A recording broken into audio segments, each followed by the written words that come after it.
Welcome. I'm Pat Foy, Chairman and CEO of the MTA, and I'm proud to say that we've had another great month of performance in January across all our agencies. Sally Librera, Kathy Rinaldi, and Phil Eng and their teams deserve all the credit, as do our hardworking employees at all of our agencies, some of whom are with us and will be acknowledged by Sally in a couple of minutes.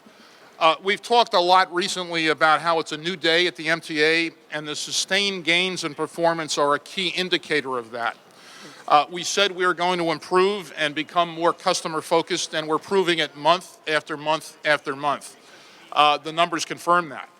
The groundwork for these improvements was laid by the Subway Action Plan, Metro North Way Ahead Plan, and Long Island Railroad Forward Plan, and the hard work of the management and operating teams at each of the agencies.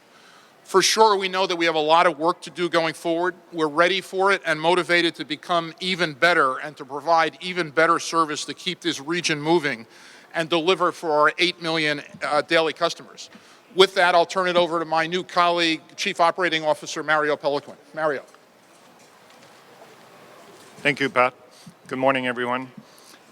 I'm pleased to be here this morning to highlight the excellent work done by my colleagues to help our agencies reach new heights. On the subway, we've just had 8 consecutive months with on-time performance over 80%.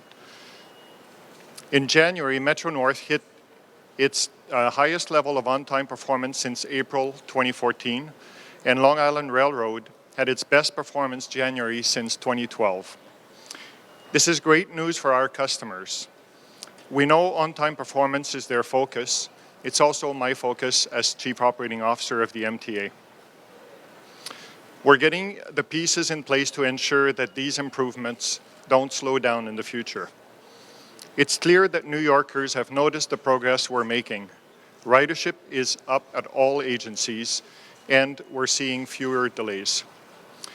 Average weekday ridership on the subway hit 5.26 million last month, a 2.4% increase over the same time last year. Ridership has now been increasing for 8 consecutive months.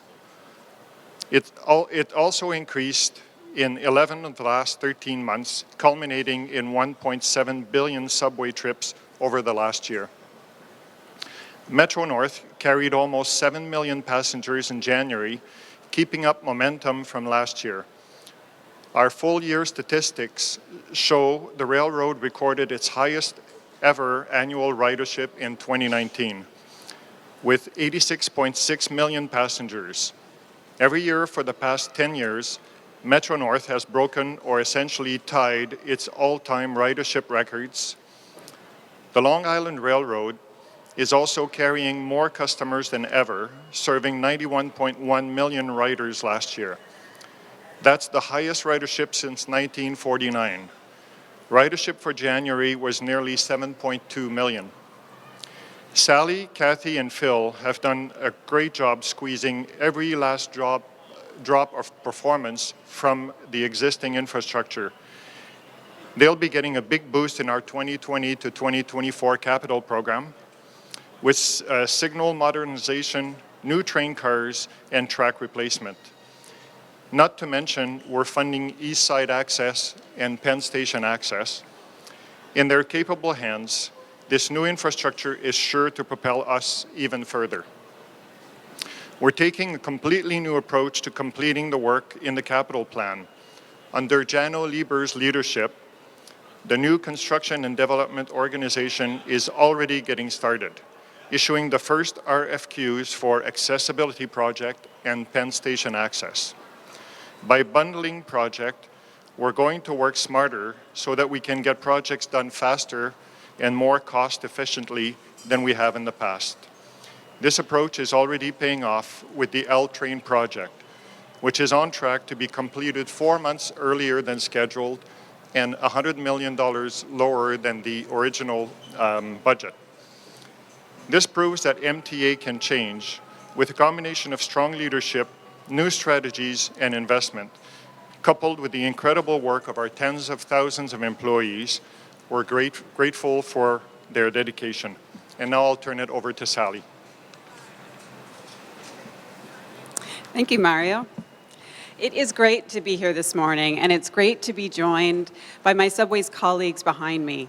We are a team of 30,000 men and women who are working each and every day to deliver safe and reliable and improved service for our customers. I am very proud to be on this Subway's team and to announce that January was another strong month of operating performance. Our operating statistics show our system is getting more reliable. Our customers are getting where they need to go faster and with fewer delays. Weekday Subway on-time performance was 83.3% for the month of January and improved on every single non-shuttle line in the system. This is the highest of any January in 7 years. Major incidents are significantly improved year over year. In the month of January, we had 29 major incidents. That is 44% lower than we had in January of 18, but it's also the lowest monthly total of major incidents that we've had in 5 years. Weekday delays fell 28%, and we just completed our 17th straight month of meeting our delay reduction target. January data shows a continued trend of improved run times within the system. That's when we look at peak run times end to end for our train lines, and we see that nearly every line ran faster in January of 19 than it did in 18 in that peak period. MDBF, which is our key measure of subway car reliability, is also showing dramatic improvement. Our January MDBF is 26 percentage points higher, 26% higher than we saw in January of 2018. And the 12 months ending in January 19 is 8% higher than it was for the prior 12-month period. We're encouraged by this progress. We know that we have more to do. So I stand here with my Subway's colleagues, and we represent the 30,000 men and women who are out working in the system day in and day out to deliver improved, safe, and reliable service for our customers. With that, I'll turn it over to Kathy Rinaldi.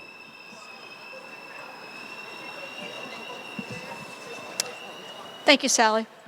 I'm happy to report that Metro-North had its best performing month in the month of January since April of 2014, thanks largely to our Metro-North Way Ahead program.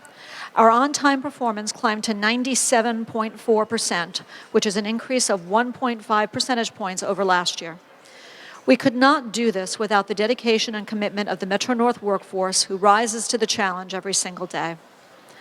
We are working hard to deliver superior service to our customers while not letting up on our commitment to do the work necessary to keep the Metro-North system safe. We've made great strides since unveiling our Way Ahead plan back in October of 2018. This program concentrated our resources on enhancing safety, customer service, infrastructure, and improving customer communications. Metro-North is on track to meeting the December 31st, 2020 deadline for installation of positive train control. Thanks to work that was completed in 2019, PTC now covers the Hudson Line from Marble Hill to Poughkeepsie, the Harlem Line from Mount Vernon West to Wassaic, and the entire Danbury branch in the state of Connecticut. Through the railroad's innovative Smart Track program, we took advantage of strategic track shutdowns to be able to complete critical maintenance projects. As examples of some of the infrastructure work that we did last year, we cut in a new cab signal system on the Port Jervis line. We installed more than 10,000 new cross ties, 20 new switches, and more than 8 miles of new continuously welded rail. We resurfaced almost 120 miles of track and replaced 5 railroad crossings, renewed the components of the Coscob movable bridge, installed 1,800 feet of fencing along our tracks, and removed 90 tons of debris and garbage from our right-of-way.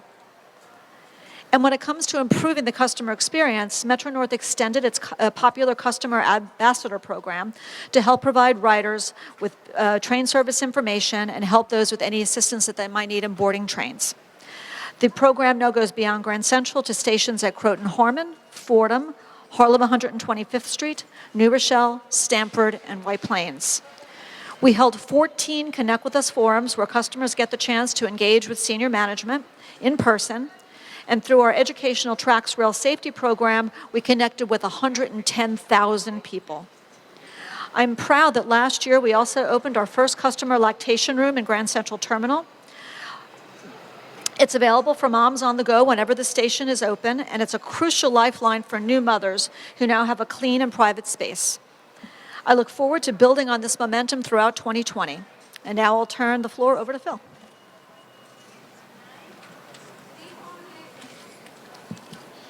Thank you, Kathy, and I'm pleased to be here with all of my colleagues at MTA. I'm proud to say that Long Island Railroad is building on the successes of 2019 with a strong start to 2020. The month of January in 2020 finished with our best on-time performance since 2012. This comes at a time when we're undertaking the largest system expansion in over 100 years, and balancing that with a commitment to promptly addressing critical infrastructure needs to improve reliability now. We're rebuilding the railroad for today and to better meet the needs of the future. And the credit goes to our incredible employees for their hard work, embracing a new sense of urgency in advancing the Long Island Railroad Forward Plan while supporting all of the modernization efforts, which we can now say is yielding real, tangible, measurable improvements. In January, on-time performance hit 93.3%, the highest in 8 years. These gains are the direct result of all the hard work accomplished over the last 2 years. Since when the railroad started Long Island Railroad Forward in 2018, we've taken a proactive approach to hardening our infrastructure, mitigating impacts from weather, and other factors that contributed to delays, cancellations, and anything else that negatively affected our riders. We're leading the way with upgraded railroad crossings and new safety features to virtually eliminate the number of motorists who mistakenly drive onto tracks. When other railroads said no, Long Island Railroad went outside the playbook and is the first railroad in the world to use laser technology to address low adhesion due to leaves on tracks. And railroad crews have replaced 14 priority switches, including the Nassau switch, which is one of the most highly trafficked areas on Long Island. And to name a few more examples, workers have replaced 160,000 feet of rail across the system, repairing 1,700 rail joints. They've cleared 225 miles of trackside vegetation and installed 76 snow switch covers across the system. And this past year, the Long Island Railroad also moved closer to completing its integration of positive train control to enhance railroad safety. Positive train control was activated on more than 100 miles of track, including the entire Far Rockaway, Long Beach, Oyster Bay, Port Jefferson, and West Hempstead branches. We're on pace to meet full implementation by December 2020. And the first cars of our new rail fleet also went into service last year. 34 M9s are currently in service. In addition to amenities like electrical outlets in every row and improved signage, these cars are fully equipped for positive train control, ensuring that our new fleet will be the safest yet. I've said this before, and it's worth repeating, that we are systematically addressing things that we can control and mitigating things that we cannot, such as Mother Nature. I thank our workforce for their outstanding efforts and the public for your continued patience as we deliver unprecedented work and we build for the future. Thank you. Happy to take a few questions. Clayton.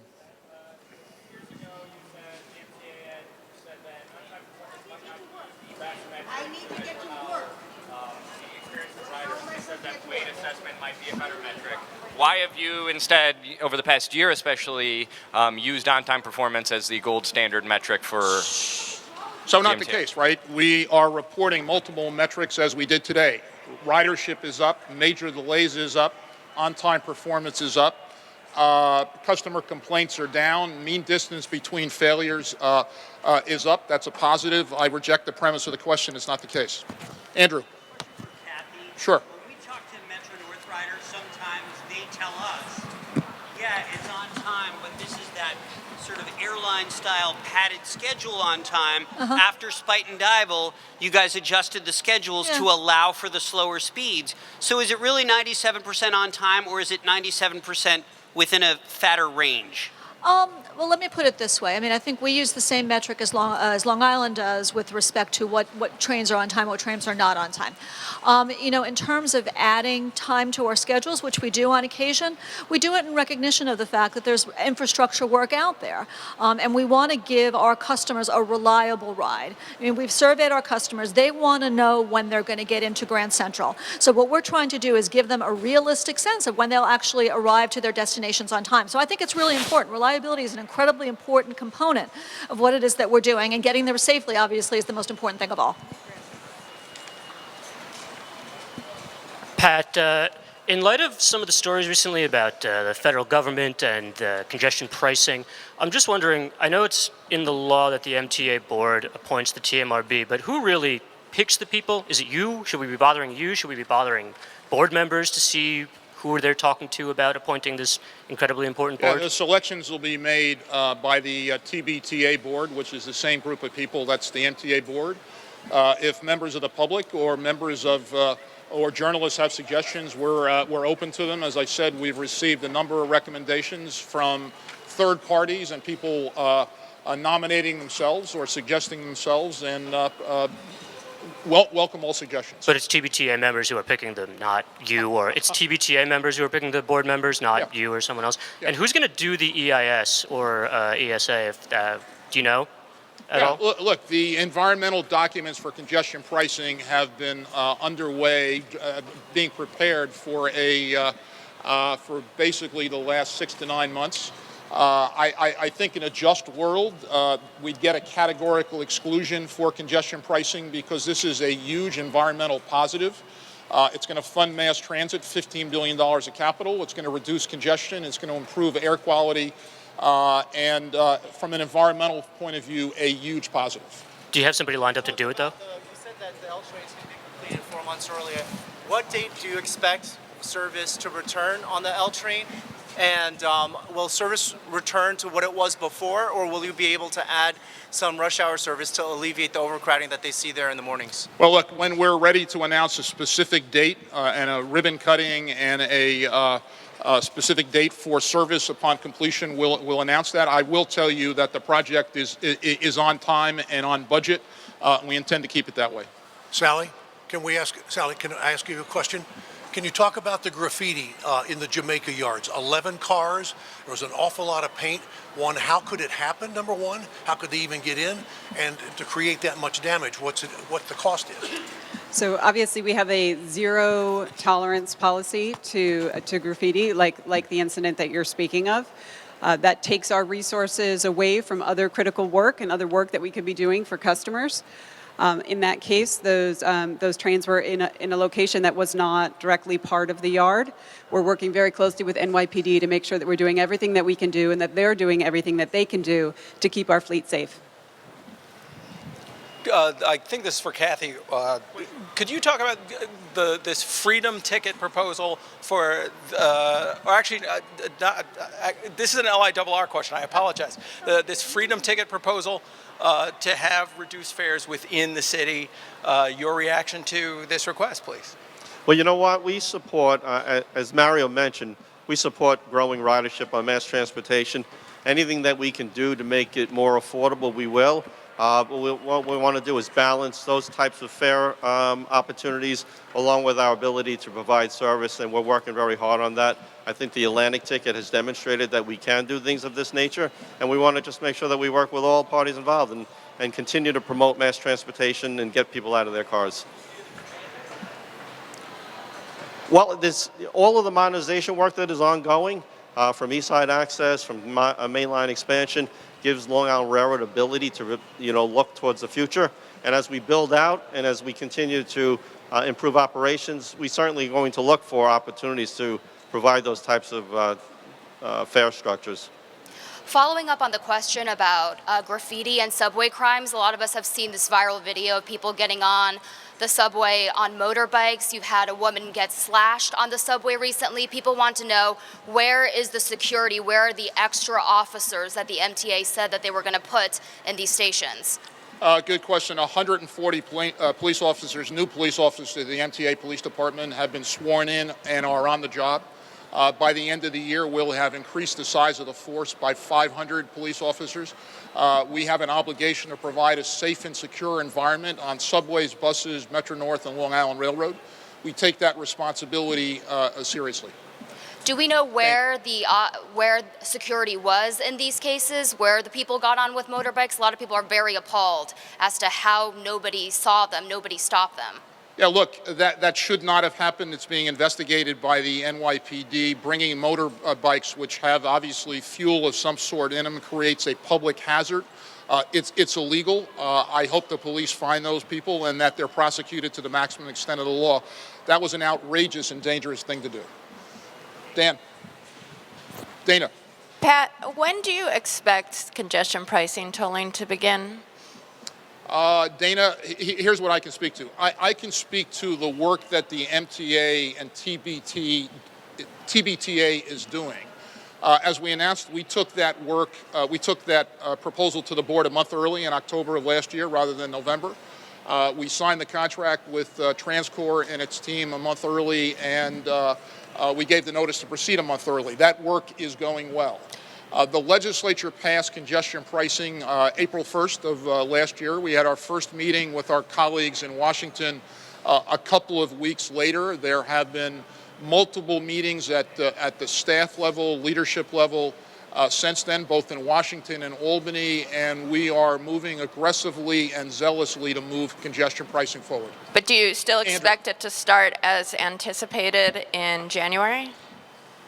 Dana, we're doing everything we can to move it as quickly as possible. As I said, we brought the project to our board a month early. We're working closely with the authorities in Washington to get through the process. Andrew. Just as a follow-up to that, you said in your previous comment, in a just world.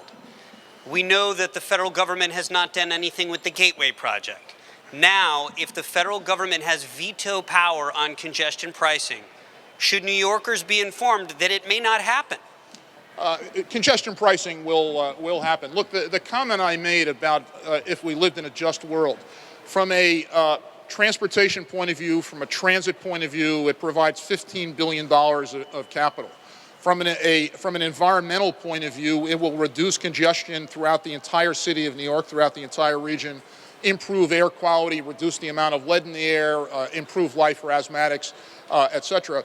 That's why I believe that the least intrusive environmental process really fits this approach, and that's an argument that we've made to our colleagues in Washington. But in theory, the Trump administration could say this project is dead. I don't believe that's the case, and I don't believe that'll be the outcome. All we can do is fight as hard as we can. That's why when congestion pricing passed April 1st last year, a couple weeks later, we were down in Washington for our first meeting together with Commissioner Trottenberg from New York City DOT. We're going to continue that same aggressive and zealous approach. Rich Lamb. Thanks. So, but no, just to follow up again on the congestion pricing, none of the physical work, the physical structures are actually being put up yet, right? Or is it just planning? What are we talking about? Yeah, Rich, the plan right now is once we hire TransCore and its team in October, that they would do design work. The design work is being completed. We never contemplated that gantries would be installed at this point. The design work is going well. It is on time, and we're going to continue to push the project forward. Anybody else? I wanted to ask about Thursday rush hour, February 13th, a major meltdown on the letter lines. This had to do with the West 4th and 34th Street master control towers. Seems there was a big signal malfunction on new signal technology or interlocking technology that was on the tracks. It's basically a complicated way of saying there were hundreds of delayed trains, pretty major. What happened on that rush hour meltdown? So we have what's called a solid state interlocking at that location, which controls movements in the area. And we received some errors that resulted from a loss of communication between the system and wayside equipment. The incident is still under investigation. And certainly points to the tremendous challenge and responsibility and opportunity that we have moving forward with modern signals to ensure that we are using this equipment in a way and developing it and designing it in a way that best suits the operation, and that our maintenance teams are all fully skilled and trained to perform that work. And then if I can ask Pat, if I can ask you a question. There's a John Jay study that we were looking at this morning that looked at the drop in quality of life offense enforcement in the city, dropping more than 50%. A lot of people in law enforcement say those the enforcement of quality of life goes directly to civility. At the same time, you're seeing in your subway system crimes go up. Do you see a correlation there, and do you think it's something, understanding it's still a very safe place, but looking at the crime stats for January, do you think this is something that needs to be looked at? Look, start with the fundamental premise: the subways are safe. Quality of life crimes are important. Policing them, deterring them, and enforcing laws and regulations on quality of life crimes is really important. We have an obligation to provide a safe and secure environment to our customers. That includes quality of life issues on platforms, in subway stations, and on trains and buses. We take that responsibility seriously. I did note earlier that 140 new MTA police officers have been sworn in, and we'll be at 500 new officers by the end of the year. And those officers will be policing subways, buses, Metro North and Long Island Railroad, deterring crime, reacting when crime occurs, and also dealing with quality of life issues, but most of all, helping provide a safe and secure environment for our customers. Thanks, everybody. Thank you.